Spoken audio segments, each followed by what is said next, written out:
സങ്കീർത്തനങ്ങൾ 119:76 വാക്യം. അടിയനോടുള്ള നിന്റെ വാഗ്ദാന പ്രകാരം നിന്റെ ദയ എന്റെ ആശ്വാസത്തിനായി ഭവിക്കുമാറാകട്ടെ. ഇംഗ്ലീഷ് ട്രാൻസ്ലേഷൻ ശ്രദ്ധിക്കൂ. Let your steadfast love comfort me according to your promise to your servant.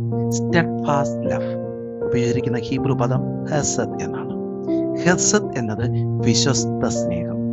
ഹെസദ് വേദന മാറ്റുന്നതല്ല, പക്ഷേ വേദനയിൽ നമ്മെ തനിച്ചു വിടുന്നതല്ല, വേദനയില്ലാത്തതല്ല. ഹെസദ് വേദനയിൽ നമ്മളെ ഒറ്റയ്ക്ക് വിടുന്നതല്ല. അതാ വിശ്വസ്ത സ്നേഹം. ഈ സങ്കീർത്തനക്കാരൻ പറയുകയാണ്, നീ എന്നെ തനിച്ച് വിടുന്ന ദൈവമല്ല. യഹോവേ, നിന്റെ വിശ്വസ്ത സ്നേഹം എൻ്റെ ആശ്വാസമായിരിക്കട്ടെ എന്ന് പ്രാർത്ഥിക്കാം. റിച്ചി ബോൺകോഫറിന്റെ പ്രസിദ്ധമായ coat, God's steadfast love is quite assurance that we are never abandoned.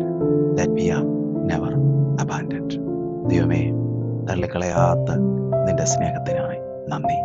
Amen.